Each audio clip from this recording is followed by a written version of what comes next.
On September 11, 2001, our country drastically changed with the terrorist attacks that occurred on that day.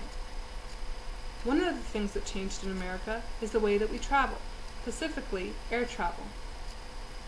With daily calamities that occur in our world today, how do we keep up with these changes in air travel?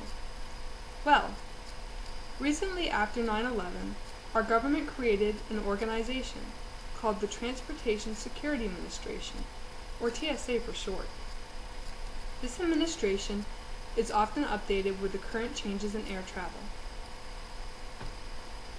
During my childhood, I've done a lot of traveling, and that combined with my research today, I am going to share with you some of the basic ways you can prepare for air travel, like knowing the airline rules ahead of time, making a list of the things you're going to need, and planning ahead for a jet lag. So first of all, what you need to do is you need to prepare for your flight by knowing the airline rules ahead of time. A great source for finding out these rules is the Transportation Security Administration. One of their most recent rules is the 311 rule, which applies to carry-ons.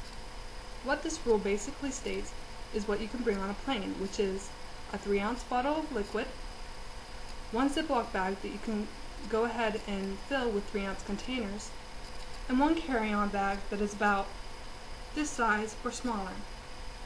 Keep in mind that all of these things must fit into the bin provided for you when you go through your security check. There are also some things that you are not allowed to bring on the plane, such as chemicals, flammables, and explosives.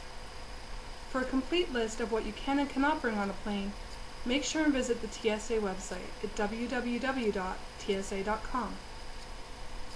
So after you've learned some of the basic rules of your airline, you need to go ahead and make a list of what you plan on bringing.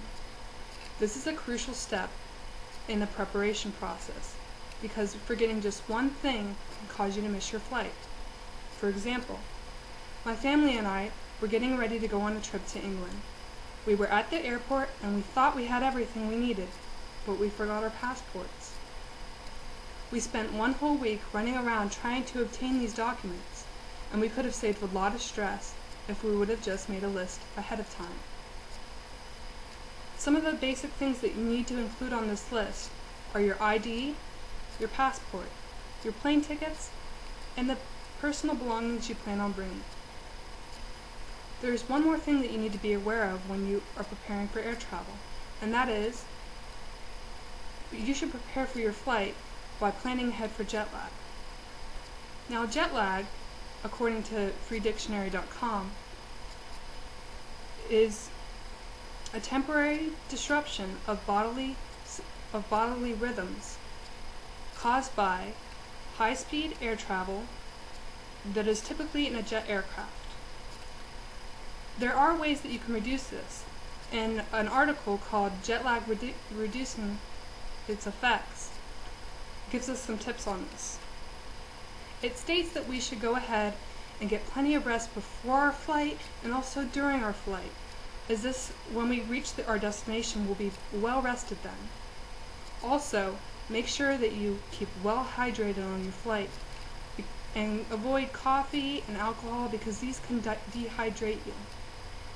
Finally, when you reach your destination, make sure that you start adjusting to the time zone right away, whether this means getting some sleep when you get there or staying up, depending on the time. Well, as you've seen, preparation for air travel is very beneficial for you, and it will save you plenty of regret. By going ahead and making a list of the things you need, knowing the airline rules, and knowing some basic information about jet lag, you can make your flight enjoyable. Thanks.